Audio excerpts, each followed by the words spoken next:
ঠেলায় পড়লে সবাই নাকি ইষ্টনামই জপে, কিন্তু এই ইষ্টনামের থেকে সৃষ্ট ঈশ্বর বা ভগবান এনাদের উৎপত্তি কোথা থেকে?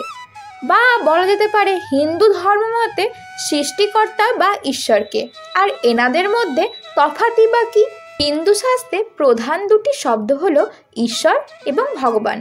আমরা প্রায় কোনো হিন্দু ঈশ্বর এবং ভগবানের মধ্যে পার্থক্য জানতাম না, বা এখনও জানি না বলে সৃষ্টিকর্তা কে এই প্রশ্নের উত্তরে অস্পষ্টতায় ভুগতাম বা এখনও ভুগি।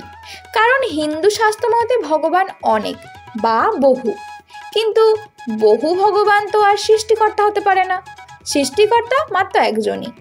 আবার ঈশ্বর ও ভগবান এই দুটো শব্দের পার্থক্য অনেক হিন্দুই জানে না বলে, বা দুটো শব্দের অর্থ একই মনে করেও অনেকে ঝামেলার মধ্যে পড়ে যায়।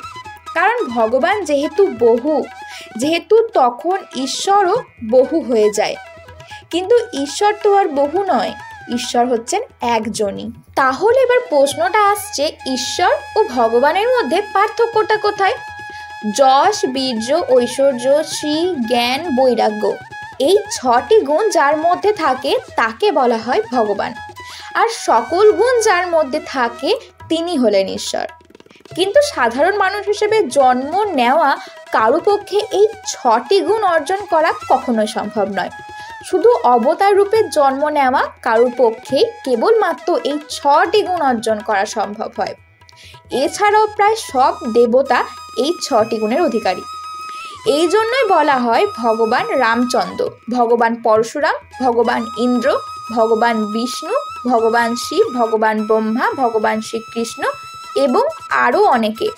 কিন্তু পরমেশ্বর বা ঈশ্বর বলা হয় শুধু মানব রূপে জন্মগ্রহণকারী শ্রীকৃষ্ণ এবং পরম ব্রহ্ম বা ব্রহ্মকে।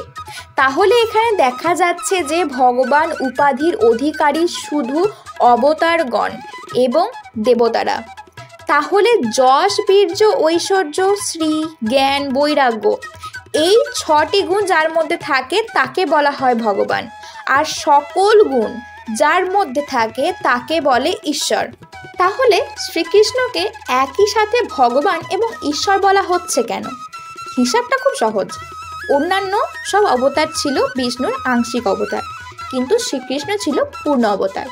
তাই কৃষ্ণের মধ্যে সকল গুণ ছিল বলেই সে ঈশ্বর, এবং যার মধ্যে সকল গুণ থাকে তার মধ্যে তো 6টি গুণ থাকবেই, তাই সে একই সাথে ভগবান এবং ঈশ্বর। ব্যাপারটি এমন, সকল ক্ষমতার যিনি অধিকারী তিনি প্রধানমন্ত্রী, কিন্তু যারা আংশিক ক্ষমতার অধিকারী তারা মন্ত্রী। ঠিক তেমন সকল ভগবান ঈশ্বর নয়, কিন্তু ঈশ্বর মাত্রই ভগবান। রাধে রাধে।